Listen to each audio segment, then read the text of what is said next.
ঘুমিয়েছিলাম, হঠাৎ মারিয়াটাকে ঘুম ভাঙলো। মারিয়া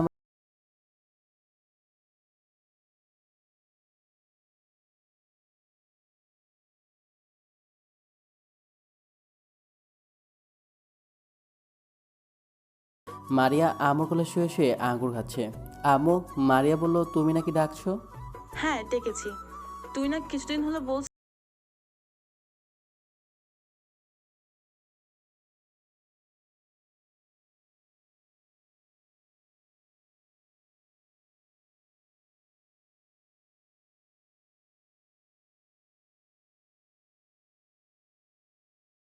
যাব। তোর আব্বু তোর যাওয়ার জন্য আজ বাসের টিকিট কেটে রাখছে। বাস সকাল 10টায় ছাড়বে। টিকিট কেটে রেখেছে? আচ্ছা, আমি রেডি হয়ে আসি, তুমি খাবার বেড়ে দাও। হ্যালো গাইস, আগে আমার পরিচয়টা দিয়ে নিই। আমি মোহাম্মদ শাওন ইসলাম, এবার ইন্টার ফার্স্ট ইয়ারের ছাত্র। আমি প্রায় অনেকদিন হলো মামার বাড়ি যেতে চাইছি, কিন্তু বাপটার জন্য পারছি না। আমার বাবা একজন ব্যবসায়ী। আমরা একক পরিবার, ঢাকায় একটা দোতলা বাড়িতে থাকি। বাড়িটা আমার বাবার। তো কী যেন বলছিলাম, হ্যাঁ মনে পড়েছে। আমার আব্বু বলে আমি নাকি মামার বাড়িতে গেলে সেখানকার মেয়েদের সাথে টাঙ্কি মারি। আচ্ছা, এই টাঙ্কি জিনিসটা আবার কি? তাই আব্বু বলেছে এখন যেতে দেবে না, কিছুদিন পরেই সবাই একসাথে যাব। আরে আব্বু তো আর বোঝে না আমি শুধু একটা মেয়েকে পছন্দ করি, আর তাকে দেখার জন্যই মামার বাড়িতে যেতে যাচ্ছি। তাকে কতদিন হলো দেখি না। অনেক হলো, এবার চলেন গল্পে ফিরি। আমি তাড়াতাড়ি রেডি হয়ে এসে নাস্তা করলাম। আমার যেন সময় আর কাটছে না তাকে ছাড়া। তাই দ্রুত সম্ভব খাবার খেয়ে ব্যাগটা নিয়ে চলে আসলাম বাস স্ট্যান্ডে। এই রে, আমি যখন তাড়াহুড়ো করে খাচ্ছিলাম, আমও তখন কেমন করে যেন তাকিয়েছিল। মনে হচ্ছে আমার মনে কিছুটা সন্দেহ জেগেছে। তাতে আমার কি? কিছুক্ষণ পর বাস আসতেই দ্রুত উঠে আমার সিট খুঁজে নিয়ে বসে পড়লাম। এখন চিন্তা যানজটের। এদেশের ট্রাফিক জ্যাম আমাকে আমার ভালোবাসার কাছে পৌঁছাতে 100% বাধা দিবে। কিন্তু আমার যে আর সহ্য হচ্ছে না, তাকে কখন যে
কি সুন্দর সুগ্রাম ছড়িয়ে আছে রুমটায়। সেই গ্রাম নিতে নিতে এক পর্যায়ে ঘুমিয়ে গেলাম। এদিকে নিঃশব্দ নাড়ার সাথে পাশে ফিরল। তারপর নিজের রুমে এসে দেখলো শাওন তার খাটে আরাম করে ঘুমাচ্ছে। নিঃশব্দ কিছুক্ষণ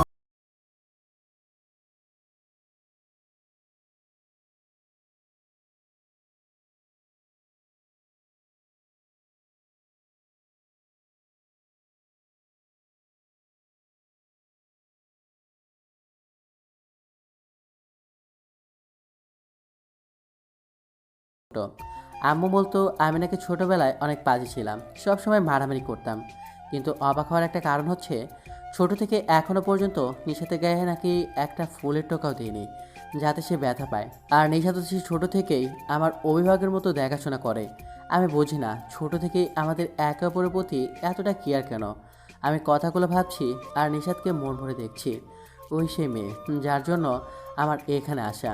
আর আমার মোবাইলে অমূল্য সম্পদটা হচ্ছে নিশাতের কিছু পিক। নিশাত একজন পর্দাশীল মেয়ে, তাই তার পিকগুলো অমূল্য।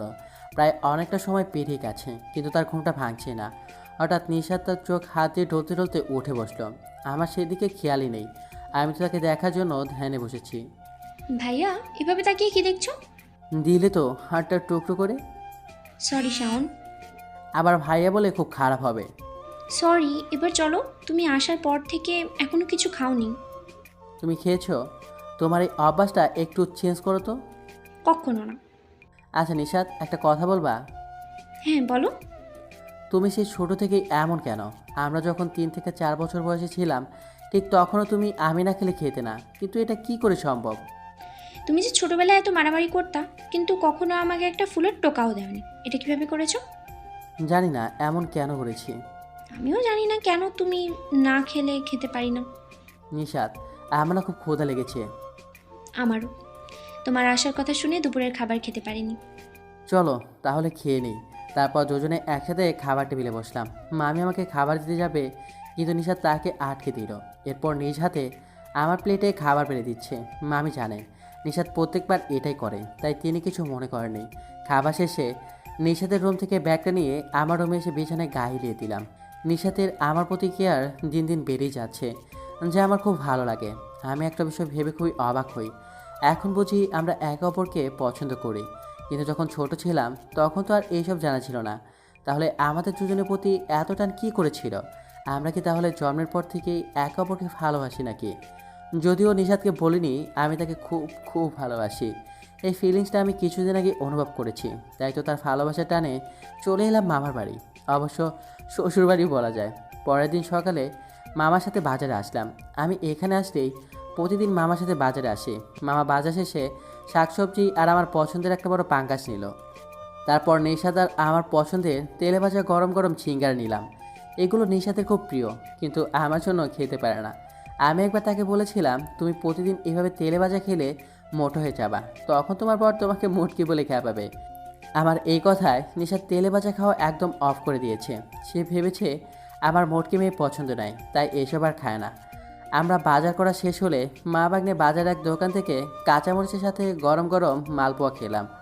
মালপোয়া মামার ফেভারিট, অবশ্য আমারও বেশ ভালোই লাগে। বাজার থেকে এসে মামির হাতে ব্যাগ দিয়ে চলে আসলাম নিশাতের সামনে। নানা নানি নাকি বড় খালার বাসায় গেছে কিছুদিন আগে, তাই বাড়িতে শুধু মামা মামি, নিশাত আর আমি আছি। আমি মুচকে এসে বললাম, আজ পাগলিটা সিঙ্গারা পেয়ে খুব খুশি হবে।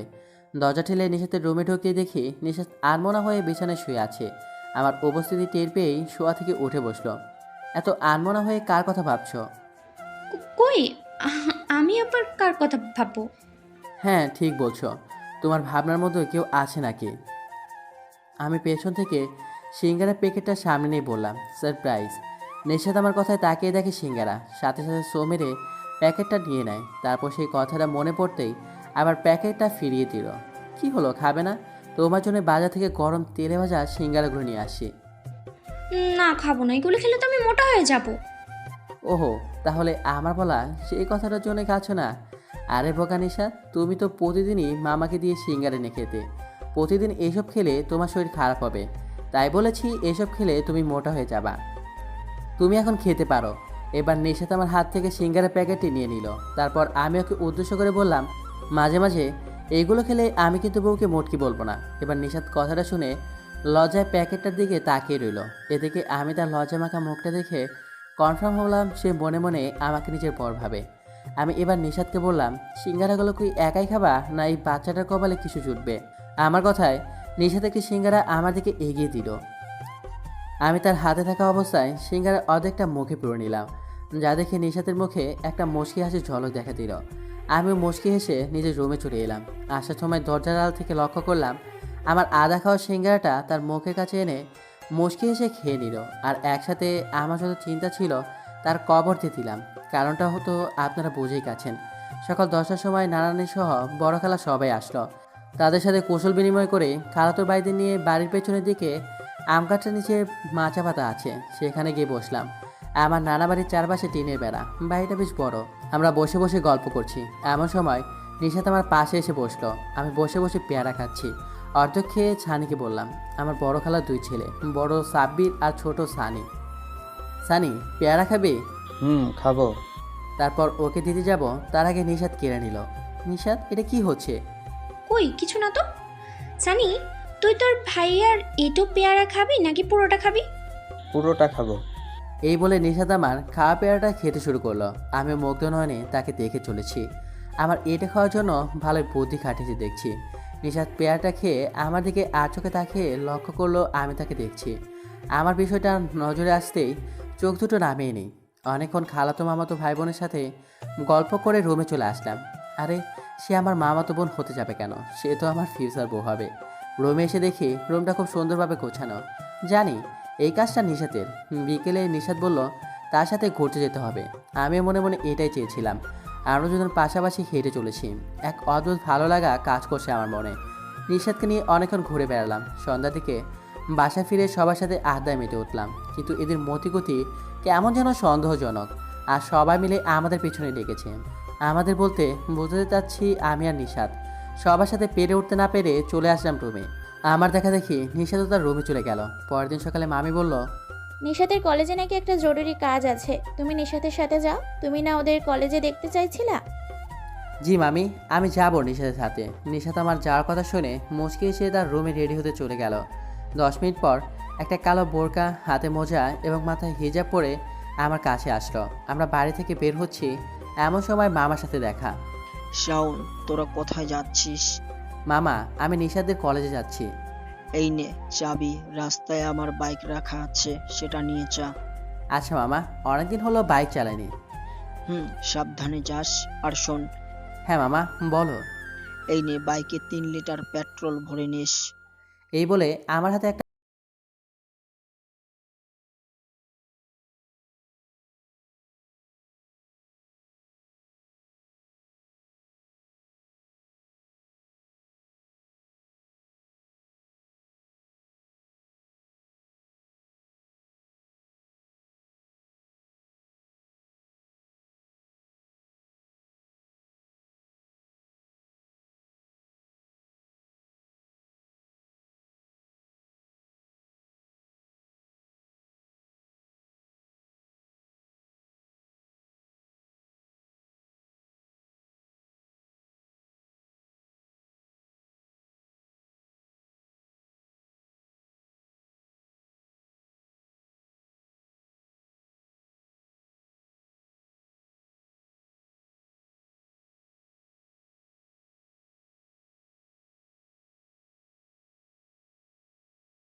আমিও ভদ্রবরের মতো খেয়ে নিলাম। তারপর নিশাত নিজেই খাচ্ছে, আমাকে আর একবারও দিল না। নিশাতের বানানো সেমাই, মায়ের পরে তার রান্না করা সেমাই আমার ফেভারিট, কিন্তু আজ মনে হয় আমার ভাগ্যবিধাতা এক চামচই লিখে রেখেছেন, তাই এতেই সন্তুষ্ট থাকে। নিশাত পুরো বাটিটা শেষ করে আমার দিকে তাকালো, তারপর টেবিলে রাখা আরেকটা বাটি এনে আমার হাতে দিল। কি ভাবছো? তোমার জন্যই বানিয়েছি। আমি জানি আমার বানানোর সেমাই তুমি খুব পছন্দ করো, যার জন্য বানালাম। তাকে রেখে আমি কি আর একা একাই সবটা খেতে পারি বলো? এগুলো তোমার জন্য। বুঝলাম, কিন্তু তুমি এগুলো আমার কাছে দিচ্ছ কেন? তুমি খাবে তাই দিচ্ছি। হ্যাঁ আমি খাবো, যদি তুমি খাইয়ে দাও তাহলে। তুমি নিজে খেও না, আমার খুব ঘুম পাচ্ছে। নিশাদের হাতে শ্যামের বাটিটা দিয়ে বললাম, তাহলে রেখে দাও, সকালে খাইয়ে দিও। এই বলে চলে আসে যাব, আবার আমার হাত টেনে ধরে খাটে বসিয়ে দিল। তোমার তো খুব ঘুম পাচ্ছে, তাহলে আমাকে ছেড়ে দিলে না কেন? কারণ তুমি এখন এগুলো না খেয়ে কোথাও যেতে পারবে না। অনেক কষ্ট করে শুধু তোমাকে খাওয়াবো বলে বানিয়েছি। তারপর নিশাত আমাকে নিজ হাতে খাইয়ে দিল। এবার যাও, আমি ঘুমাবো। বলছিলাম একটা লিপ কিস পেলে খুশি হতাম। উফ, দাঁড়াও, দিচ্ছি তোমার কিস। না থাক, জীবনে অনেক গুনাহের কাজ করেছি, এতে আমার অবস্থা শোচনীয়। যাও গিয়ে ঘুমাও, অনেক রাত হয়েছে। তোমার না রাতে খুব ঘুম পায়? পাই তো, কিন্তু আজ কেমন যেন রোমান্টিক মুডে আছি, তাই আমার ঘুম ব্লুটুথের সাহায্যে আমার কাছে ট্রান্সফার হয়ে গেছে। তাতে কি, আমার খুব ঘুম পাচ্ছে। তুমি নিজের রুমে গিয়ে বসে থাকো। আচ্ছা যাচ্ছি তো, এইভাবে বলছো কেন? কিছুদিন আগে তো আমরা একসাথে থেকেছি। তখন ছোট ছিলাম তাই থেকেছি। এই, তুমি যাবা এখন এখান থেকে? এই বলে নিশাতের রুম থেকে বেরিয়ে আমার রুমের দিকে যেতে লাগলাম। আজ যেন নিশাতের প্রতি আমার ভালোবাসাগুলো বহুগুণে বেড়ে গেছে। সকাল থেকে নিশাতকে একবারও দেখছি না। পাগলিটা যে কোথায় গেল, ওরে না দেখলে আমার মনটা ছটফট করে মরতে চায়। অনেক কষ্টে বাঁচিয়ে রেখেছি, মরে গেলে নিশাতকে কি দিব? আরে কি বলছি, আমার এই মনটা তো অনেক আগে নিশাতকে দিয়ে দিয়েছি। এখন এটা তার আমানত, আমি তো আর মনটাকে মেরে তার আমানতের খেয়ানত করতে পারি না। কিন্তু তাকে না দেখলে এই মনটা যে আর বাঁচতেই চায় না। তখনই মনে পড়ে গেল আমার ফোনে তো তার বেশ কিছু ছবি আছে। মনটাকে বাঁচাতে হলে এখন এটাই কাজে লাগাতে হবে। এর মাঝেই মামা আমার পাশে চেয়ারে এসে বসলো। এখন তার সামনে তার ওই একমাত্র রাজকন্যার পিক দেখি কি করে। শাওন, তুই কি আজ সকাল থেকে কাউকে খুব মিস করছিস? আমি মামার কথা শুনে থতমত খেয়ে গেলাম। কি বলছো মামা? আমি আবার সকাল থেকে কাকে মিস করব? কেন তুই নিশাদকে সকাল থেকে দেখতে না পেয়ে মিস করছিলিস না তাকে? হ্যাঁ তা একটু করছি। আমরা সকলেই তো জানি, সেই তোদের যখন 2 বছর বয়স তখন থেকেই তোরা একজন আরেকজনকে কতটা ভালোবাসিস। আমি এবার একটু অপ্রস্তুত হয়ে বললাম, ভালোবাসি মানে? হ্যাঁ, কেন? তুই তো সাব্বির, সানি, মারিয়ার থেকে নিশাদকে বেশি আদর করছিস। ওকে কোনোদিন কষ্ট দেসনি। এইবার বুঝলাম মামা আমাদের ভাই বোনের ভালোবাসার কথা বলছে। হ্যাঁ মামা, এটা তো ঠিকই, কিন্তু নিশাত কোথায় গেছে? সেই সকাল থেকে একবারও চোখে পড়লো না। এখন তো প্রায় 12টা বাজতে চললো। নিশাত তোর নানি মানে আমার আম্মুর সাথে তাবাসসুমদের বাড়িতে গেছে, ওদের নিয়ে বিকেলে আসবে। কি বলছো? ওরা মেজু খালার বাড়িতে গেছে? আমিও সেখানে যেতে চেয়েছিলাম। তাতে কি হয়েছে? আম্মু তোরে নিয়ে যেতে চাইছিল, আমি বারণ করেছি। কিন্তু কেন বারণ করেছো? আজ তোর আম্মু আব্বু মারিয়াও আসছে, আবির কিছুক্ষণের মধ্যে এসে যাবে। কিন্তু আব্বু তো কাজ আছে, তাই এখন আসতে পারবে না।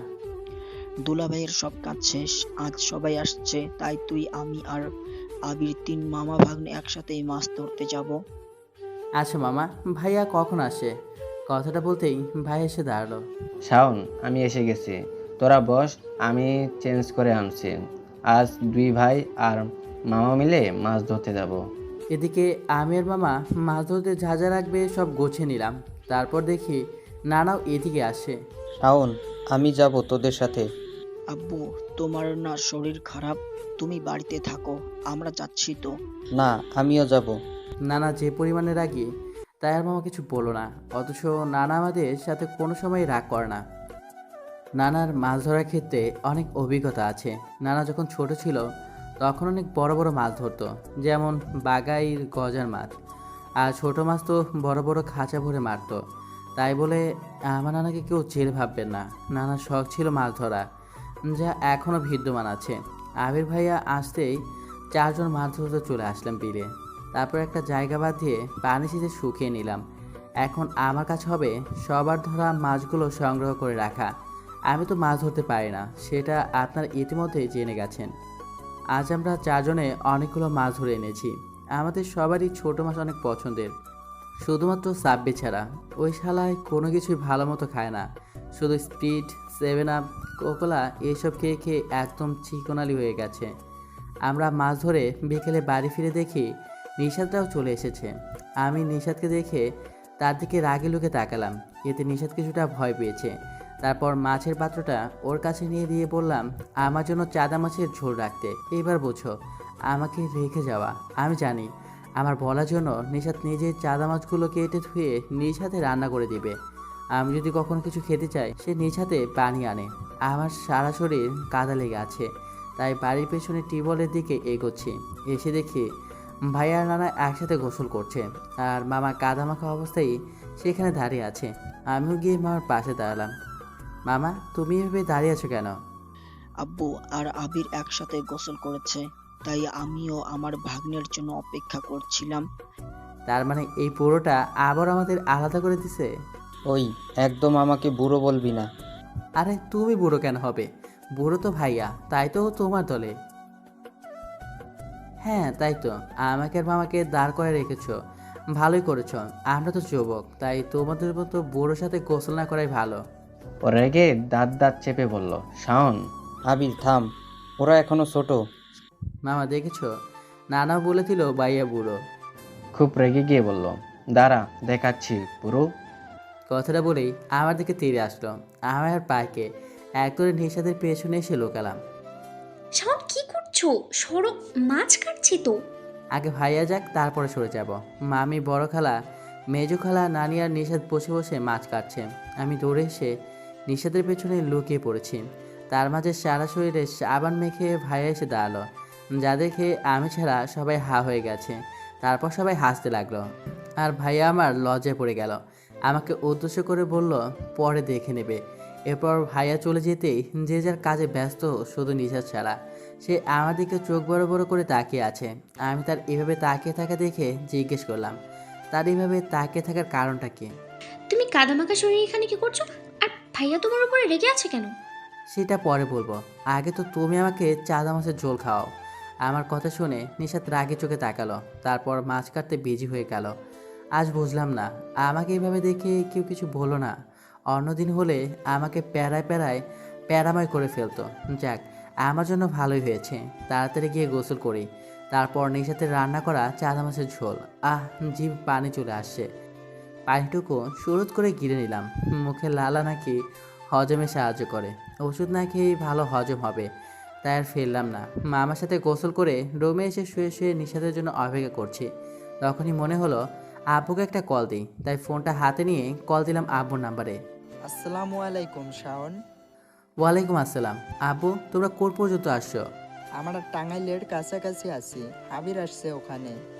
হ্যাঁ আব্বু, ভাইয়া তো দুপুরে আসে। তারপর আমি, ভাইয়া, মামার নানা মিলে মাছ ধরতে গিয়েছিলাম। আচ্ছা এখন রাখি, এসে কথা বলবো। আচ্ছা আব্বু, আল্লাহ হাফেজ। এই বলে কলটা কেটে দিলাম। কিছুক্ষণ পর নিশাত একটা বাটিতে করে খাবার নিয়ে আমার রুমে আসলো। তারপর দরজাটা লাগিয়ে বিছানায় বসে বাটিটা খাটের উপর রাখলো। বাটিতে চাদা মাছের ঝোল আর ভাত। উফ, ইচ্ছে করছে ওকে একটা কিস দেই, কিন্তু এই বিয়েটাই একমাত্র বাধা। কি ব্যাপার, দরজা বন্ধ করলে কেন? আমি কিন্তু নিশাতেই খেতাম। নিশাত আমার কথাটা শুনে দরজা খোলার জন্য উঠে দাঁড়াতেই তাকে একটানে আমার কোলে বসিয়ে দিয়ে বললাম, আরে যাচ্ছ কই? তোমার ইচ্ছে হয়েছে আমাকে নিজ হাতে খাওয়ানোর, তাহলে না খাই কই যাও? ছাড়ো এসব, কি হচ্ছে? আমি কি তোমার বউ নাকি যেভাবে কোলে নিচ্ছ? বউ হলে তো আরও অনেক কিছুই করতাম। কি কি কি করতা? অনেক কিছুই। আগে বিয়েটা হোক, তারপর সব একেবারে লাইভ দেখতে পারবা। নিশাত লজ্জায় আমার কোল থেকে উঠে গেলে আমি তাকে আটকে দিলাম। দেখলাম এবার তার লজ্জার পরিমাণ আরও বেড়ে গেল। ওদিকে চাদা মাছগুলো আমার পেটে যাবার জন্য লাফালাফি শুরু করে দিয়েছে। ও সরি, ওরা তো আর বেঁচেই নেই, তাহলে কিভাবে লাফাবে? বলছি, তোমার লজ্জা পা হয়ে গেলে এবার আমাকে খাইয়ে দাও, খুব ক্ষুধা লেগেছে। অতঃপর নিশাত হাত ধুয়ে আমাকে খাইয়ে দিচ্ছে। আমি কিন্তু এতটা স্বার্থপর নই। বউ কষ্ট করে রান্না করে আনবে আর আমি একাই সব গিলবো? এই নাও, হা করো। আমি না খেলে তুমিও খাও না, এবার খেয়ে নাও। এখন দুজন দুজনকে খাইয়ে দিচ্ছি। খাওয়া শেষ হতেই নিশাত খাবারের প্লেট নিয়ে চলে যেতে লাগলো। আমিও তার পিছু পিছু এসে তার রুমের সামনেটায় দাঁড়ালাম। কিছুক্ষণ পর নিশাত লজ্জামাখা মুখ নিয়ে রুমের দিকে দৌড়ে আসলো। কি হয়েছে? কে আবার এইভাবে তোমাকে লজ্জায় ফেললো? বরপুপি, তার কথায় আমি খুব অবাক হয়ে বললাম, আম্মু, কিন্তু কিছুক্ষণ আগেই তো আব্বু বললো তারা নাকি টাঙ্গাইলের কাছাকাছি আছে। ফুপানা বললেন তারা আরও 8 ঘন্টা আগে আসছে। তাহলে আব্বু আমাকে মিথ্যা বললো, কিন্তু এতে তোমার লজ্জা পাওয়ার কী সম্পর্ক? কারণ ওনারা আমাদের ওনারা আমাদের কি? বিয়ে নিয়ে কথা বলছে। কি বলছো তুমি? সত্যি বলছো? হুম। চলো তো দেখি সবাই কি বলছে। আমার লজ্জা করছে। আরে আমরা কি তাদের সামনে যাচ্ছি নাকি? আমরা তো দরজার আড়ালে লুকিয়ে থাকবো। তবু আমি যাব না। তুমি যাবে। এই বলে নিষাদকে টেনে নিয়ে এসে দরজার পাশে লুকালাম। আমরা এক অপরকে খুব কাছাকাছি অবস্থান করেছি। এদিকে নিষাদ কিছুটা ভীত চোখে আমার দিকে তাকিয়ে আছে। তাকে দেখে আজ প্রথম ক্রাশ খেলাম। হ্যাঁ, এটা নিষাদের উপরে আমার খাওয়া প্রথম ক্রাশ। আমি নিষাদকে ভালোবাসি ঠিকই, কিন্তু তার দিকে সেভাবে তাকাইনি। বিয়ের আগে তাকালে চোখে জিন হবে, তাই তবুও তাকে না দেখে থাকতে পারিনি। তবে আজ তাকে মুগ্ধ নয়নে চেয়ে দেখছি। এরই মাঝে নিষাদ বলল, এখানে কি আমাকে দেখার জন্য এসেছো, না ভেতরের কথাও কিছু শুনবা? এই চুপ করো, আমি এখানে এক টিলে 2 পাখি মারবো। তারপর ভেতরে কান দিলাম। আর যা শুনলাম তাতে আমরা দুজনেই অবাক, সেই সাথে খুব খুশি খুশি লাগছে। খুশির জ্বর সইতে না পেরে নিষাদকে জড়িয়ে ধরে তার চুলের ঘ্রাণ নিচ্ছি। শুনুন তাহলে কি বলছে মামা। দুলা ভাই, আপনি তো জানেনই আমাদের ছেলে মেয়ের মধ্যেকার সম্পর্কটা কেমন। সেজন্যই আমার ছেলেটা এত মামা বাড়ি করছিল। তোমরা কি আজ পর্যন্ত ওদের মতো কাউকে দেখেছো? ওরা সেই ছোট থেকেই একজন আর একজনের জন্য পাগল প্রায়। আমার মেয়েটা আজ সায়ন থাকলে ওকে ছাড়া খাবারই খায় না। এখনো তো ওদের বিয়ে দিতেই হয়, ওরা তো এখন আর ছোট নেই। তারপর আরও কথা হলো, কিন্তু নিষাদটা দৌড়ে রুমে চলে গেল। আমিও তার পেছন পেছন চলে আসায় বাকিটা শুনতে পাইনি। এসে দেখি নিষাদ উল্টো দিকে হয়ে শুয়ে আছে। আমিও শুয়ে তাকে পেছন থেকে জড়িয়ে ধরলাম। সাথে সাথেই আমাকে সরিয়ে উঠে বসলো। একদম কাছে আসবা না। ওকে, চলে যাচ্ছি। এই বলে মন খারাপ করে চলে আসলাম।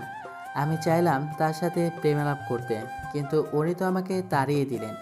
ব্যাপার না, আমারও সময় আসবে ইনশাল্লাহ, তখন তোমাকে বোঝাবো আদর কাকে বলে। আমি রুমে বসে বসে ফোন চাপছি। কিছুক্ষণ পর আমও আসলো। তারপর চা বলল, শাওন, তুই নিশাদকে নিয়ে কি সব নোট লিখছিস? আম্মুর এমন কথায় অবাক দৃষ্টিতে আম্মুর দিকে তাকালাম। নিষাদকে নিয়ে নোট লিখছি আমার ফোনে। সেটা আম্মু জানলো কেমনে? নিশাদকে তুই পছন্দ করিস, এটা আমাকে বলিসনি কেন? শেষমেশ তোদের বিষয়টা তোর ফোন থেকে জানতে হলো। কি বলছো আম্মু? তুমি আমার পার্সোনাল ফোনে এসব দেখে ফেলেছো? হ্যাঁ, দেখেছি। আর এটাও বুঝে গেছি তুই নিশাদকে কতটা ভালোবাসিস। আম্মু, তুমি নিজের ছেলের পার্সোনাল নোটে পড়েছো? একদম মনোযোগ দিয়ে পড়ছি। আর নিশাদের এতগুলো ছবি তুই কোথায় পেলি?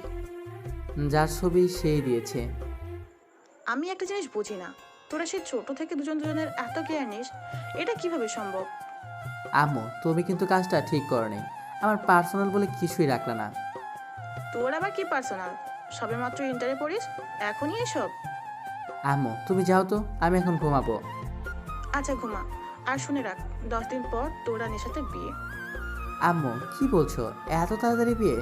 কোথায় ভাবলাম মামাতো বোনের সাথে প্রেম করে তারপর দুজনে লাভ ম্যারেজ করব। কিন্তু তোমরা আমাদের বিয়ে দিয়ে দিচ্ছ। কেন বিয়ের পর প্রেম করবি? আর তোরা তো লাভ ম্যারেজই করছিস। সেটা আর করতে পারছি কোথায়? লাভ মানে কি? লাভ মানে ভালোবাসা, এছাড়া কিছু থাকলে আমার জানা নাই। তোরা দুজন দুজনকে ভালোবাসিস?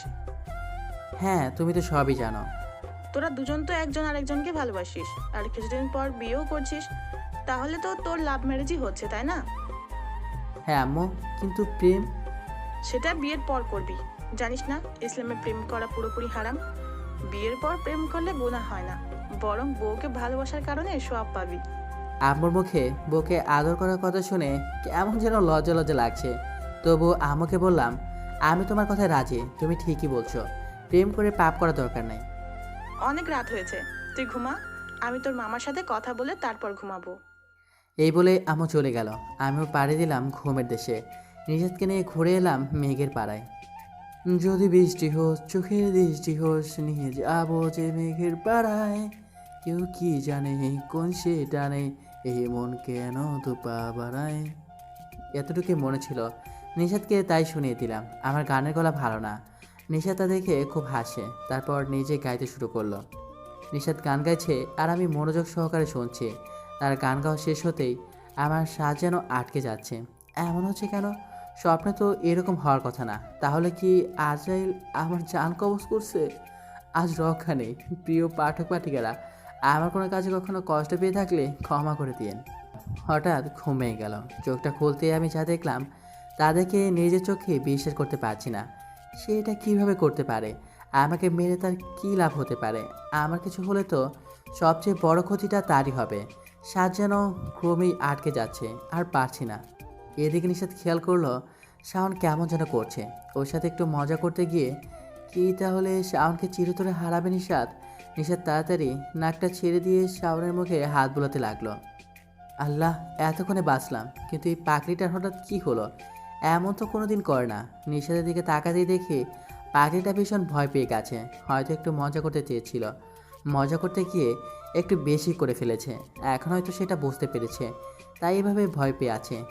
আরে এ কি? নিষাদ দেখছি আমার বুকের উপর বসে আছে। নিষাদকে টেনে আমার বুকে ফেলে জড়িয়ে ধরলাম। নিষাদ ভেবেছে আমি তার উপর রেগে যাব। তার একটা কারণও আছে।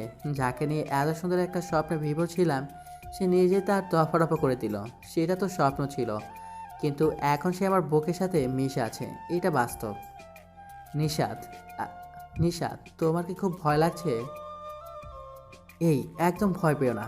দেখো না আমি তোমাকে আদর করছি। সরি, আমি একটু মজা করতে গিয়ে তোমায় প্রায় মেরেই ফেলেছিলাম। নিষাদ, আমি একটু রাগ করিনি তোমার ওপর, কিন্তু এখন করব যদি তুমি কান্নাটা অফ না করো। কথাটা রেগেই বললাম। আমার কথায় নিষাদ কান্না বন্ধ করে চোখে লেগে থাকা পানিটুকু মুছে নিয়ে আমাকে জড়িয়ে ধরলো। আমিও তাকে জড়িয়ে ধরে তার কপালে একটি কিস দিলাম। এই, আমরা এসব কী করছি? আমাদের তো এখনও বিয়ে হয়নি। এবার নিষাদ ধরপড়ি উঠে বসলো, তারপর সরি বলে একবারে রুম থেকে বেরিয়ে গেল। নিষাদের এমন কাণ্ড দেখে আমার খুব হাসি পাচ্ছে। পাখিটা হয়তো ভুলেই গিয়েছিল আমাদের যে বিয়ে হয়নি, নয়তো যে নিষাদ আমাকে তার কাছে যেতেই দেয় না, সে নিজে আজ আমার বুকের উপর বসে নাকটা চেপে ধরেছিল। আর কিছুদিন তারপর তুমি অনেক কিছুর অধিকার পাবে মামাতো বোন। একটু অপেক্ষা করো। আমি জানি তোমার ইচ্ছে করে সবসময় আমার কাছাকাছি থাকতে, কিন্তু সেটা বসে দিতে চাও না প্রিয়তমা। চোখ ধাঁধানো তিলোত্তমা। সমস্ত ভাবনার অবসান ঘটিয়ে ফ্রেশ হয়ে নিলাম। তারপর আবির ভাইয়ের রুমের দিকে যাচ্ছে, দেখি ভাইয়া নিজেই এদিকে আসে।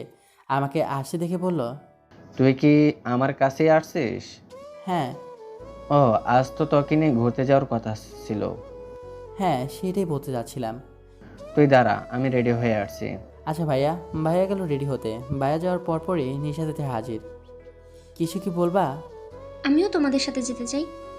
কেন? তোমার সাথে ঘুরতে যেতে ইচ্ছে করছে তাই। ও আচ্ছা, যাও বোরকা পরে আসো। আমি এক্ষুনি আসছি, তুমি একটু ওয়েট করো। এই বলে নিশা তো চলে গেল। আর সবাই শুধু বলছে অপেক্ষা করো, অপেক্ষা করো। সব অপেক্ষা কি আমাকে করতে হবে?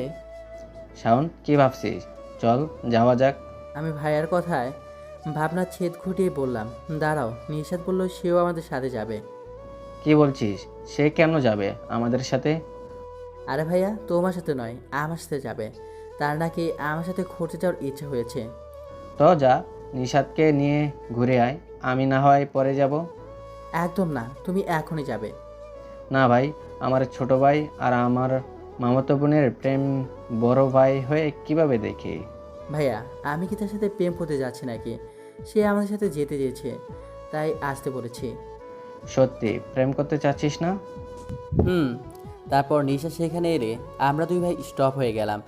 অতপর তিনজন আবু গাড়ি নিয়ে চলে এলাম ঘুরতে। এখানকার প্রাকৃতিক দৃশ্য দেখে আমরা সবাই মুগ্ধ। ভাইয়াকে বললাম আমার নিশাতে কিছু পিক তুলে দিতে। কথাটা বলতেই ভাইয়া আমাকে ইশারায় বলল, শাওন, এটা তো কথা ছিল না। আমিও তাকে বোঝালাম, ভাইয়া এটা কি প্রেম করছি নাকি? একটা সুন্দর জায়গায় আসছি, তাই কিছু পিক তুলে দিতে বলছি। ওকে যাও, দিতে হবে না। আমার মন খারাপ দেখে ভাইয়া বলল, তোরা এদিকটাই দাঁড়া, আমি পিক তুলে দিচ্ছি। ভাইয়ার কথা মতো আমরা সেই দিকটা গিয়ে দাঁড়ালাম। আশেপাশে লোকজন চোখে পড়ছে না, তাই নিশাদকে বললাম বোরকাটা খুলে নাও, তাহলে পিকগুলো সুন্দর দেখাবে। নিশাদ বোরকাটা খুলে নিল। তারপর ওর সাথে বেশ কিছু পিক নিলাম। ভাইয়া শুধু আমাদের পিক চলছে, তাই ভাইয়াকে ডেকে তিনজনে কিছু সেলফি নিলাম। অতঃপর আমি একা একটা ছবি তুললাম ফেসবুকের প্রোফাইলের জন্য। আর এটা দেখে নিশাদ খুব রেগে গেল। সে বলছে আমি যেন এই পিকটা আমার ফেসবুক প্রোফাইলে না দিই, তাহলে নাকি মেয়েরা আমাকে দেখে ক্রাশ খাবে। তাই তার এত রাগ। ওদিকে ভাইয়া এসবে খুব মজা নিচ্ছে।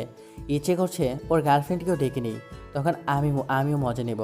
কিন্তু ইচ্ছে থাকলেও উপায় নেই, কারণ ভাইয়ার গার্লফ্রেন্ডকে আমি এখনও দেখিনি। ভাইয়া বলেছে আজ বিকেলে নাকি আমার ভাবির সাথে দেখা করতে নিয়ে যাবে। তার কিছু করার নাই, এর শোধ না হয় পরেই নেব ইনশাল্লাহ। অনেক পিক তুলেছি, এবার বাসায় চল।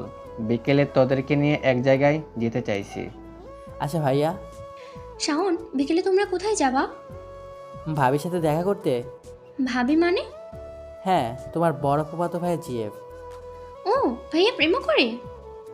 হ্যাঁ, অনেকদিন থেকে করে, যদিও আমাদের হারাতে পারবে না। তোরা তো জন্মের পর থেকেই প্রেম করে আসছিস, তোদের ভালোবাসার কাছে তো আমরা দুইটা শিশু বাচ্চা। বাচ্চা বাচ্চার মতো থাকবা, আজ থেকে আমাদের সম্মান দিয়ে কথা বলবা। প্রেমের জগতে আমরা তোমার সিনিয়র। কিন্তু আমি তোর বড় ভাই। চল, এবার খুব ক্ষুধা লাগছে। তারপর আমরা বাসায় ফিরলাম। বিকেলে ভাবির সাথে দেখা করে এলাম। যাক, আমার ভাইয়ার পছন্দ আছে বলতে হবে। নিষেধের মতো ভাবিও পর্দা মেনে চলে।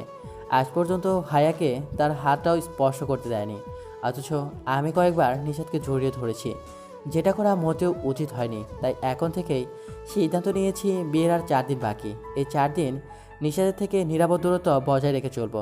অনেক গুনাহ করেছি, আল্লাহ আমাদের ক্ষমা করুন, আমিন। কি ভাবছো তুমি? নিশাদ আমার পাশ গেছে বিছানায় বসে কথাটা বলল। আমি সাথে সাথে সরে গিয়ে বসলাম। নিশাদ, আমাদের বিয়ে হওয়ার আগ পর্যন্ত আমার থেকে নিরাপদ দূরত্ব বজায় রাখবা। কথাটা শুনতেই নিশাদ ছলো ছলো নয়নে আমার দিকে তাকালো। কিছুক্ষণ পর পানিটুকু তার গাল বেয়ে পড়তে শুরু করলো। তাই কোনো উপায় না পেয়ে বিয়ের আগে শেষবারের মতো তার কাছে গিয়ে চোখের পানিটুকু মুছে দিয়ে বললাম, নিশাদ, কিছুদিন হলো দেখছি তুমি কথায় কথায় কান্না করো। আমি কিন্তু এসব একদম পছন্দ করি না। তাহলে তোমার থেকে দূরে থাকতে বলছো কেন? আমি কি কোনো কারণে তোমাকে কষ্ট দিয়েছি, তাই তুমি এভাবে আমাকে কষ্ট দিচ্ছ? না নিশাদ, তুমি আমাকে কোনো কষ্ট দাওনি। আমি শুধু বলতে চেয়েছি আমার ভাইয়ের গার্লফ্রেন্ড, সেও তোমার মতো পর্দা মেনে চলে। তাদের রিলেশন 4 বছরের, অথচ ভাইয়া তার হাতটা একবারের জন্য ছোঁয়নি। আর আমি তো জড়িয়ে ধরেছি তোমাকে চুমু। নিশাদ আমার মুখটা তার ডান হাত দিয়ে চেপে ধরলো। আমি হাতটা ছাড়িয়ে বললাম, বলছিলাম কি, অনেক তো পাপ অলরেডি করে ফেলেছি। 4 দিন পরেই তো আমরা বিয়ে করছি। অন্তত এই কয়েকটা দিন একটু এসব থেকে বিরত থাকি। বিয়ের পর তো আর গুনাহ হবে না। হুম, আমিও এসব থেকে নিজেকে আটকানোর চেষ্টা করেছি, কিন্তু পারিনি। তুমি ওদিকে সরে বসো, আমি এখানে বসে কথা বলি। আচ্ছা। শাওন, হ্যাঁ বলো। বুবু বলছিল কাল আমরা দুজনে শপিংয়ে যাব। যাবো তো। আমার পর জন্য বিয়ে শাড়ি পছন্দ করতে হবে না? আমার সব কিছু তোমাকে পছন্দ করে কিনে দিতে হবে কিন্তু। আমি তো মেয়েদের শাড়ি ছাড়া আর কিছু সম্পর্কে বুঝি না। তাতে কি হয়েছে, আমি তোমাকে বুঝিয়ে দেব। আচ্ছা দিও, এবার যাও, আমার জন্য গরুর ভুঁড়ি রান্না করো। গরুর ভুঁড়ি? এটা পারবো না প্লিজ। পারবা না মানে কি বলছো? আজ থেকে অভ্যাস করে নাও, কিছুদিন পর আমার বউকে গরুর ভুঁড়ি দিয়ে ভাত খাবো যে। প্লিজ, আমি পারবো না ওসব খেতে। কিন্তু আমি যে খাইয়ে ছাড়বো। খাবো না, খাবো না, খাবো না। আমার বউ তো অবশ্যই খাবে। আমি তো খাবোই না। আচ্ছা দেখবো তুমি খাও নাকি খাও না। এখন তো আমার জন্য রান্না করো গিয়ে। এই প্লিজ, গোস্ত রান্না করে আনি। থাক, লাগবে না। আচ্ছা যাও, এই প্রথম তোমার জন্য গরুর ভুঁড়ি রান্না করতে হচ্ছে। বউ যাও, তাড়াতাড়ি রাখবে, খুব ক্ষুধা লেগেছে কিন্তু। তারপর নিশাদ চলে গেল রান্নাঘরে। ভুঁড়িটা অনেকেও রান্না করতেই পারত, কিন্তু আমি যা খেতে চাই সবসময় নিশাদ নিজেই রান্না করে। যদি সেটা না পারে তাহলে মামি বলে দেয়, কিন্তু পুরো রান্নাটা নিশাদ নিজে করে। ওর হাতে রান্নাটা যা টেস্ট, তাই তো আমি জেনে শুনেই নিশাদকে বলি এটা বানিয়ে আনো, ওটা বানিয়ে আনো, আর নিশাদও তাই করে। বিয়ের পর সুস্বাদু সব খাবারে ভরে যাবে আমার জীবন। কিন্তু ভাইয়ার আগে বিয়ে করাটা কেমন যেন দেখায়। আব্বুকে বলে দেখি যদি একসাথে 2 ভাইয়ের বিয়ে করিয়ে দেয়, তাহলে আর লোকে বলতে পারবে না বড় ভাই রেখে ছোট ভাই আগে বিয়ে করেছে। নিশাদ যতক্ষণ রান্না করছে আব্বুর সাথে ভাইয়ের বিয়ের কথাটা বলি গিয়ে। তাই আব্বু আম্মুর রুমে চলে আসলাম। আমাকে দেখে আপু বলল, শাওন, হঠাৎ এই সময় আমাদের রুমে? আব্বু তোমার সাথে একটা বিষয়ে কথা বলতে আসলাম। বলো, বল কি বলবি? আব্বু, ভাইয়ের বিয়েটাও যদি আমাদের বিয়ের সাথে হয় তাহলে কেমন হয়? কিন্তু সেটা কিভাবে সম্ভব?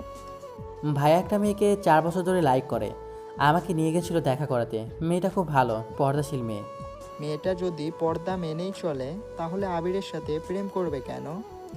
আব্বু, প্রেম করে এটা ঠিক, কিন্তু ভাইয়া এখনও তার হাতটাও একবারের জন্য স্পর্শ করেনি। আচ্ছা, আবিরকে বলে দেখি। আবিরকে আমার কাছে আসতে বল। ওকে আব্বু, আমি এক্ষুনি যাচ্ছি। আপুর রুম থেকে বেরিয়ে দেখি ভাইয়া অগ্নিদৃষ্টিতে আমাকে দেখছে। ভাইয়া, তুমি আমার উপর এতটা রেগে আছো কেন? আমি আবার কি করেছি? তুই আব্বুকে রিবার কথা কেন বলছিস? তুমি আমার বড় ভাই, তোমার আগে আমি বিয়ে করছি, এটা জেনে লোকে কি বলবে? তাই বলে এক্ষুনি বলে দিবি? ভাবছি আর কিছুদিন তোর ভাবির সাথে প্রেম করব। কিন্তু তুই ভাই হয়ে ভাইয়ের প্রেমে বাধা দিচ্ছিস। ইয়েস মাই ব্রাদার, তুমি 4 বছরের বেশি সময় ধরে ভাবির সাথে প্রেম করেছো, তবুও বলছো আরও কিছুদিন প্রেম করতে চাও। আর আমাকে দেখো, সবেমাত্র নিশাদকে ভালোবাসার কথা বললাম, আর 2 দিন না যেতেই বিয়ে করে দিচ্ছে। এতে আমার কি দোষ? শুধু শুধু আমার সর্বনাশ করেছিস। যাও, আব্বু তোমাকে ডাকছে। যাচ্ছি। এই বলে রাগে সাপের মতো ফসফস করতে করতে চলে গেল। আর আমি বিজয়ের হাসি আসলাম। আমি বুঝি না, ভাইয়া 4 বছরের প্রেম, আর একবারও গার্লফ্রেন্ডের হাতটা অন্তত ছুঁয়েও দেখেনি। তাই তো এদের বিয়েটা ঘটকালির দায়িত্ব আমি করছি। বড় ভাইয়ের কষ্টটা ছোট ভাই হিসেবে আমাকেই দেখতে হবে। এসব ভাবতে ভাবতে রুমে এসে দেখি নিশাদ খাবার নিয়ে বিছানায় বসে আছে। তার চোখে মুখে রাগের আভা ফুটে উঠেছে। মুখে রাগের আভা থাকায় তাকে দেখতে দারুণ লাগছে। ইচ্ছে করছে জড়িয়ে ধরে তার সারা মুখে ভালোবাসার পর সেঁকে দেয়, কিন্তু সেটা সম্ভব না। দূর, বিয়ের দিনটা আসতে কেন এত লেট করছে? আমার সময় যেন তাকে ছাড়া কোনোভাবে কাছে না। আমি তার থেকে কিছুটা দূরত্ব বজায় রেখে বিছানায় বসলাম। তারপর সে আমায় খাবার বেড়ে দিয়ে চুপচাপ বসে রইল। আজ ওর কী হলো? আমার সাথে এখনও পর্যন্ত কোনো কথাই বললো না। কিছুক্ষণ হলো লক্ষ্য করছি সে মাঝে মাঝে আমার উপর অভিমান করে। যেখানে ভালোবাসা আছে সেখানে অভিমান থাকবেই, কিন্তু এখনও যে তার অভিমান ভাঙানোর অধিকারটা আমি পাইনি, তাই কিছু করতেও পারছি না। আমি জানি সে খাবারও খায়নি, তবে ও খুব ভালো মেয়ে। আমি যা বলি সবই অক্ষরে অক্ষরে পালন করে। এই সুযোগটা কাজে লাগিয়ে নিশাদকে বললাম খাবার খেতে। সে আমার কথা মতো খেয়ে নিল।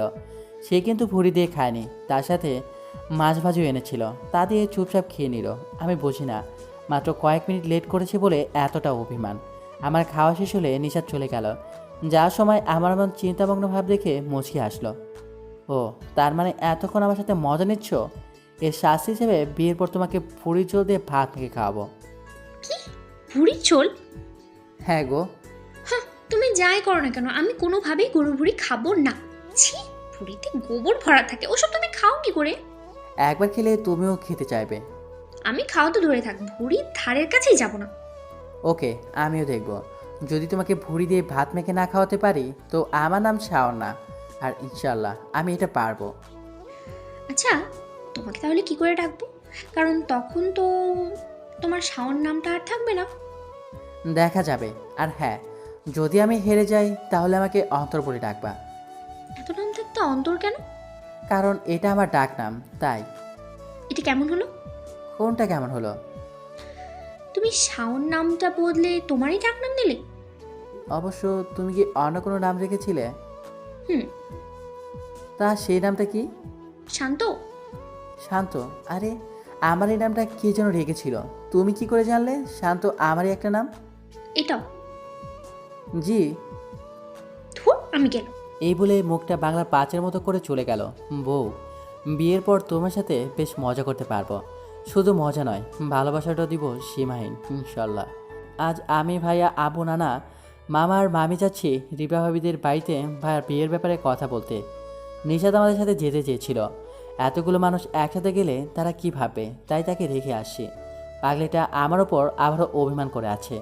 আমি আসতে চাইনি, ভাই আমাকে জোর করে নিয়ে যাচ্ছে। এর কারণও আছে। আমি গেলে ভাইয়ের কোনো কথা থাকলে বলতে পারবে, যা সিনিয়র সিটিজেনদের বলতে পারবে না। আমরা প্রায় 1 ঘন্টা জার্নি করে ভাবিদের বাসায় পৌঁছালাম। ভাবিদের বাড়িটা দেখে মনে হচ্ছে তাদের আর্থিক অবস্থাটা আমাদের মতোই, তবে বাড়িটা বেশ সুন্দর করে সাজানো গোছানো। আমরা বাড়ির ভেতরে ঢুকতেই একজন ভদ্রলোক এসে আব্বুকে সালাম দিল। তারপর সবাই গিয়ে সোফায় বসলাম। অতঃপর বুঝতে পারলাম এটা আমার তালই মশাই। কিছুক্ষণ পর ভাবিকে আনা হলো। ভাবিকে দেখতে খুব সুন্দর। আমার ভাইয়া যে এত সুন্দর পছন্দ হতে পারে আগে জানতাম না। যাই হোক, সবারই ভাবিকে পছন্দ হয়েছে। তারপর বিয়ের তারিখ দেওয়া হলো 3 দিন পর, তার মানে আমাদের 2 ভাইয়ের বিয়ে একই দিনে। বিয়ের আয়োজন করা হবে একটি রিসোর্টে। এর কারণ হচ্ছে ভাবি থাকবে তাদের বাসায় আর নিশা থাকবে ওদের বাসায়। 2 ভাই একসাথে বিয়ে করছি, তাই সবাই একজোটে সেখানে গিয়ে বিয়ের আয়োজন করা হবে। তারপর সবাই খাওয়া দাওয়া শেষে বেরিয়ে পড়লাম মামার বাড়ির উদ্দেশ্যে। বাড়ি এসে শুনে নিশা সকাল থেকে কিচ্ছু খায়নি। আমি তো ভুলেই গিয়েছিলাম আমি এখানে না থাকলে, আমি না খেলে নিশাত কখনো খায় না। একে নিয়ে যে কী করি। 1 প্লেট খাবার নিয়ে নিশাতের রুমে আসলাম। এসে দেখি নিশাত বিছানায় শুয়ে শুয়ে এপাশ ওপাশ করছে। নিশ্চয়ই ওর খুব ক্ষুধা লেগেছে। এখন দুপুর প্রায় 12:30। আমি গিয়ে নিশাতকে ডাক দিলাম, কিন্তু সে শুনেও না শোনার ভান করে রইল। এবার একটু রাগে স্বরে বললাম, নিশাত খাবার এনেছে, খেয়ে নাও। আমি খাবো না। তুমি খাবে তো খাবেই, সেই সাথে তোমার বড় খাবে। তাহলে আমার বর আগে খেয়ে নিক, ওনার খাওয়া শেষে আমি খাবো। কিন্তু আমি তো রিবা ভাবিদের বাসা থেকে খেয়ে আসছি, এখন পেটে একটু জায়গা বেঁচে নেই। তাহলে এখন কি করে খাবো? জানি না, তুমি না খেলে আমিও খাবো না। নিশাত, এটা কিন্তু ভালো হচ্ছে না। আমি কিছুক্ষণ আগে খেলাম, তুমি কিছু খেয়ে নাও প্লিজ। তুমিই বললা আমি খাবো, তার সাথে আমার বড় খাবে, তাই বর না খেলে বউ এখন খাবে না। না, এর সাথে কথা বলে কোনো লাভ হবে না বলে মনে হচ্ছে না। আমি খেয়েছি তা তো মাছে না, আবার এখানেও খেতে হবে, তাই তো বতি করে ভাবিদের বাসায় কম করে খেয়ে আসি। আচ্ছা আমি খাবো, তবে অল্প কিছু খাবো, বাকিটা তোমাকেই খেতে হবে। তাড়াতাড়ি খাও, আমার খুব ক্ষুধা লেগেছে। সেটা তো এসেই দেখলাম তুমি খুব বেশি পাগলামি করো। আমি কি বলে গেছি আমার জন্য না খেয়ে বসে অপেক্ষা করতে? আমি তো তোমারই পাগলি, তাই তোমার সাথেই পাগলামি করছি। পাগলি, অনেক করেছো। এবার চুপচাপ খাবারটা খেয়ে নাও। এরপর যদি দেখি আমি কোথাও গেলে তুমি না খেয়ে আসো, সেদিন বাড়ি ফিরে তোমাকে ভুড়ি জল দিয়ে মেখে ভাত খাইয়ে দিব। সত্যি আমার পাগলিটা কিছুদিন হলো একটু বেশি পাগলামি করছে। তার পাগলামিগুলোতে আমার বেশ ভালোই লাগছে। এই কি ভাবছো? ভাবছি কিভাবে তোমাকে গরুর ভুঁড়িটা খাওয়ানো যায়। নিশাদ কিছু না বলে আবারও মুখ ভ্যাংচালো। দাঁড়াও, তোমার মুখ ভ্যাংচানো বের করছি। নিশাদকে আর কে পায়, একদরে রুম থেকে বেরিয়ে গেল। আমি তা দেখে মৃদু হাসলাম। তারপর আমার রুমে গিয়ে লুঙ্গি গামছা নিয়ে চলে গেলাম গোসল করতে। নিশাদের সাথে দুষ্টু মিষ্টি খুনছুটিতে কেটে গেল আরও 2 দিন। আর সবাই রিসোর্টে যাওয়ার জন্য প্রস্তুতি নিচ্ছে। বিকেলে সবাই রিসোর্টে আসলাম। ভাবিরা আমাদের আগে এসে গেছে। তারপর 2 ভাইয়ের গায়ে হলুদ হয়ে গেল। আজ আমাদের বিয়ে, আজ আদরের মামাতো বোন আমার হবে। ভাবতে এক অন্যরকম ভালো লাগা কাজ করছে। ডিয়ার মামাতো বোন, এই কয়দিন তোমাকে একটাবারও জড়িয়ে ধরিনি। আমার বুকটা যেন শুধু মামাতো বোন করছে রে। আজ তোমাকে আদরে আদরে ভরিয়ে দেবো সোনা। আর কিছু ঘন্টা ওয়েট করো। এসব ভাবতেই শাওনের মুখে হাসির ঝলক দেখা দিল। এদিকে আমার ঘর কাটলো এসএন বাইরের ধাক্কায়, মানে আমার বন্ধুরা আর কি। এসএন মানে হচ্ছে শাওন নিশাদ, কিন্তু এটা তো ওদের বলা যায় না। তাহলে বুঝে নিত বন্ধুদের প্যারা কেমন। আমি ওদের সবার লিডার। এদের বলছি এসএন এর full meaning Shaon. Shaon S দিয়ে শুরু অ্যান্ড এন দিয়ে শেষ। আর এটাও সত্যি, একজন স্বামী সম্পূর্ণ হয় তার স্ত্রীকে পেয়ে। আর আমার নামটাও পূর্ণ হয় শাওনের এস, নিশাতের এন দিয়ে। ওই হারামি, কই গেলি? মনে হয় ভাবির কাছে। ওই শালা থাম, আমি একটা নামের সিগারেট নিয়ে ভাবছি, যেটা তোরা কখনো ধরতেও পারবি না। কোন নাম বল, দেখি পারি কিনা। না রে, নামটা বলে তোরা বুঝে যাবি। এখন সে পরিস্থিতিটাই এমন। তোর ওইসব নাম টাম রাখ, আগে আমাদের খাওয়া। তোর জন্য সেই কাক বুড়ে না খেয়ে বসে আছি। এমনিতেই তোদের 3 দিন আগে আসার কথা ছিল, আসলে তোমার বিয়ের দাওয়াত খেতে। তো দুপুরে খেয়ে নিস। বন্ধুর বিয়েতে কাজ করা ভয়ে এখন আসিস, দুপুরে খেয়ে চলে যাবে। শাওন, আমরা তোর বিয়ের কাজ করব না, তাই আজ আসছি। হ্যাঁ, না হলে তোদের বলা মাত্র এসে যেতি। তাহলে আমাদের নিজেদের বিয়েতে এতটা খাটতে হতো না। এই নিজেদের বিয়েতে মানে? নিজেদের মানে আমার আর আবির ভাইয়ার। আগে বলিসনি কেন? আমরা ভাবলাম আবির ভাইয়া তো আছেই, তাই। তাই আমার ভাই একা খাটবে, আর তোরা আসবি, খাবি, তারপর চলে যাবে। যাবো মানে? আমরা তো তোদের 2 ভাইয়ের বিয়েতে 7 দিন কবজি ডুবিয়ে খাবো, তারপর যাওয়ার কথা ভেবে দেখবো। একদম না, তোরা দুপুরে সবার সাথে খেয়েই চলে যাবে। শাওন, তুই এইটা বলতে পারছিস? পারছি মানে আলবাত পারছি। প্লিজ দোস্ত মাফ করে দে, এই সোয়ানটার জন্যই এখানে আসতে পারেনি। শোয়ানোর জন্য নাকি কার জন্য সেটা জেনে আমার লাভ কি? আরে শুধু তোর নয়, বল আমাদের। মুনাফ, চুপ থাক। ওই মোনাফ কেন চুপ থাকবে? ওই তুই বল। তুই যেদিন আমাদের আসতে বললি সেদিন সোহান বৃষ্টিকে প্রপোজ করেছে, বৃষ্টি অ্যাকসেপ্ট করে নিছে। এবার বল, এদের এই শিশু রিলেশন হতে না হতে কীভাবে ওকে নিয়ে আসতে পারি? বুঝলাম, কিন্তু তোরা আমাকে এই বিষয়ে জানাসনি কেন? সোহান বলতে দেয়নি। আমি তো জেনেই গেলাম সোহান টিটি রাখিস। আগে তোর বিয়ে, ও সরি, তোদের বিয়ে খেয়ে নেই, তারপর ঢাকায় গিয়ে ট্রিট দেব। মোনাফ শালারা ধর তো। আরে বললাম তো ঢাকায় গিয়ে দেব। সেটা না, তুই আমাদের বিয়ে খাবি বলছিস তার জন্য। ওই ওটা ধর। মোনা পরে চেপে ধরলো। আরে খেতে চাইছি বলে মারছিস? শালা তুই আমাদের বিয়ে খাবি, তোরে তো আমি মেরেই ফেলবো। এই তুই এমন করছিস কেন? একটু বুঝিয়ে বলতো। ও আসে বিয়ের দাওয়াত খেতে, শালায় বলে কি না বিয়ে খাবে। আরে গোস্ত আছে, পোলাও আছে, তার সাথে আছে সালাতো আছে, এছাড়া ডিম, মুরগির গোস্ত, বুটের ডাল, মুরগির রোস্ট ইত্যাদি। এগুলো আইটেম থাকতে তুই কি না আমাদের বিয়েটাই খেয়ে নিবি? শুনেছি তোর দাদারে নাকি লোকে রাক্ষসের দাঁতও বলে ডাকতো। তারা নিশ্চয়ই আন্দাজ করেছিল তুই বড় হয়ে একটা রাক্ষস হবি। আরে ভাই, অনেক বললি, এবার একটু দম নিয়ে নে, অনেক সময় পাবি এসব বলার, ইনশাল্লাহ। এদিকে আবির শাওনকে সেই কখন থেকে খুঁজছে, আজ ওদের বিয়ে, আর শাওনকে খুঁজেই পাওয়া যাচ্ছে না। অনেকে খোঁজাখুঁজির পর আবির দেখলো শাওন নিচে দাঁড়িয়ে সোহান আর মোনাফের সাথে কথা বলছে। আবির ওর কাছে গিয়ে বলল, শাওন, তুই কি ভুলে গেছিস আজ আমাদের বিয়ের দিন? কি বলছো? আমি এবার এটা ভুলে যাব? এটা কখনোই পসিবল না। তাহলে এতক্ষণ যাবৎ এই অতিথিদের সাথে কি করছিস? ভাইয়া, এদের বলছিলাম অতিথি অতিথির মতো থাকতে, আসছে খাবে তারপর চলে যাবে, কিন্তু এরা বলছে 7 দিন থাকবে। আপনারা এসব কি বলছেন? অতিথিরা কখনো 7 দিন কোনো বিয়েতে থাকে নাকি? বা এতক্ষণ শাওন অনেক বলছে, তুমি অন্তত কিছু বলো না। বলবো না মানে? তোদের আমি আমার ছোট ভাই মনে করে তোরা থাকতে 3 দিন যাবৎ নিজের বিয়েতে খেটে যাচ্ছিস। ভাইয়া ছাড়ো তো, চলো গোসল ছেড়ে তৈরি হয়ে নেই। হ্যাঁ চল। আরে আমাদের দিকে একটু তাকা।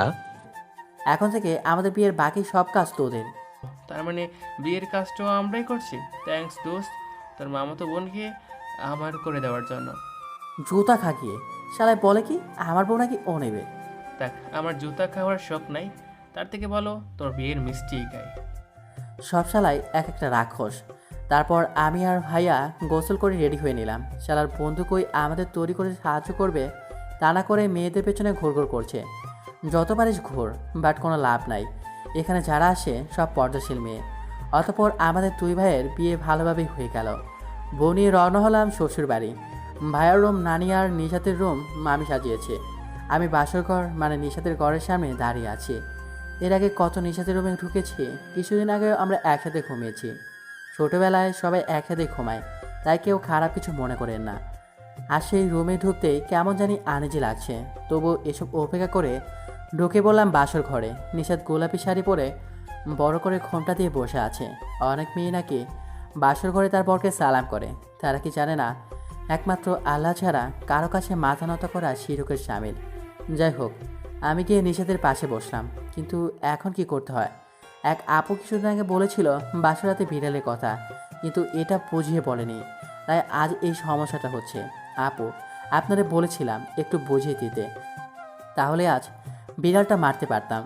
আমি তো এসব বিষয়ে তেমন কিছু জানি না, তাই বাংলা নাটক সিনেমায় ভরসা। তাদের ফলো করে প্রথমে আস্তে আস্তে নিশাতের মুখ থেকে ঘোমটাটা সরালাম। এটা কি আমার সেই মামাতো বোন নিশাত? দেখে তো আমি ফিদা হয়ে গেলাম। নিশাত যে এতটা সুন্দর আর মায়াবী সেটা আমি এইমাত্র টের পেলাম। আগে পেলে এতদিন কি নাকি অঘটন হয়ে যেত কে জানে। আল্লাহ, তোমার লাখো লাখো শুকরিয়া আমাকে এত বড় একটা গোনার হাত থেকে বাঁচানোর জন্য। এদিকে আমি চুপ করে থাকায় নিশাতের ধৈর্যের বাদ ভাঙার উপক্রম, তাই ভাবাভাবি ছেড়ে নিশাতকে বুকে টেনে নিলাম। তারপর নিশাত মাথাটা তুলে লজ্জা মাখা চোখে আমার দিকে তাকালো, আর আমি তাকালাম তার ওই গোলাপের ঠোঁট জোড়ার দিকে। নিশাতের ঠোঁট দুটোতে কতটা মিশে থাকবে, যার এমন সুন্দর রূপ, ভালো রান্নার গুণ আর আমার প্রতি অপরন্ত ভালোবাসা। কিছু না ভেবে তার ওই দুটো ঠোঁটে আমার ঠোঁট দিয়ে আবদ্ধ করে নিলাম। সাথে সাথে আমাদের দুজনের শরীরে হাজার বোটে শখ খেয়ে কেঁপে উঠল। আমার বউ একজন পর্দাশীল নারী, তবু অনেকে দেখেছেন। এবার একটু চোখের পর্দাগুলো নামান। আচ্ছা, আমি নামিয়ে দিয়েছি। তারপর শুরু হলো ভালোবাসার কম্পিটিশন, যেখানে আমরা দুজন পার্টিসিপেট করেছি। পুরোদমে প্রতিযোগিতা চলছে, কিন্তু আমাদের একে অপরের প্রতি ভালোবাসা তো আর শেষ হবার নয়, তাই এর ফলাফল জানানো যাচ্ছে না। সবাই ভালো থাকবেন আর আমাদের জন্য দোয়া করবেন। এই প্রতিযোগিতা যেন তার আপন গতিতেই চলতে পারে।